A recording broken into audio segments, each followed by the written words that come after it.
क्या महाराष्ट्र में भाजपा, शिवसेना और एनसीपी गठबंधन में आई दरार? अजीत गुट के नेता दे रहे हैं यह संकेत। महाराष्ट्र की राजनीति में हमेशा ही हलचल बनी रहती है। अब आगामी विधानसभा चुनाव को लेकर सियासत शुरू हो चुकी है। राष्ट्रवादी कांग्रेस पार्टी एनसीपी अजीत पवार के नेता अमोल बितकारी ने इस बात को लेकर अटकलें तेज कर दी हैं कि यदि महाराष्ट्र में आगामी विधानसभा चुनाव में दोनों घटक दल 100 सीटों की मांग पर जोर देते हैं तो महायुति के सदस्य अकेले चुनाव लड़ सकते हैं। बताया जा रहा है कि अमोल के ऐसा बयान देने से भाजपा नाराज हो गई है। मितकारी ने मंगलवार शाम को एक कार्यक्रम में 288 सीट वाली महाराष्ट्र विधानसभा के भीतर ऐसी मांगों को शामिल करने की अव्यावहारिकता पर जोर दिया है।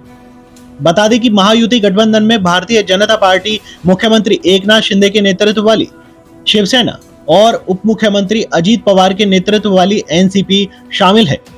एनसीपी के प्रवक्ता और एमएलसी मितकारी ने कहा, अगर हर घटक आगामी विधानसभा चुनाव में 100 सीटों पर चुनाव लड़ने पर जोर देता है तो पार्टियों को अलग अलग चुनाव लड़ना होगा।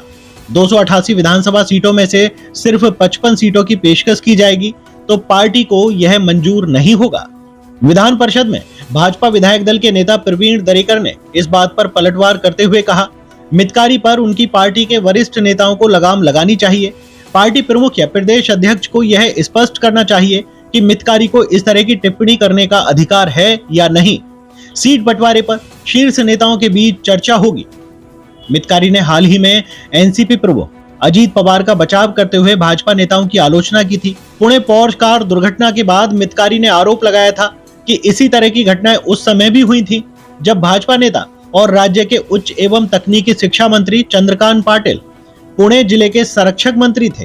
भाजपा ने मितकारी के दावों का खंडन किया था और एनसीपी से उन्हें इस तरह की टिप्पणी के खिलाफ आगाह करने के लिए आग्रह किया था।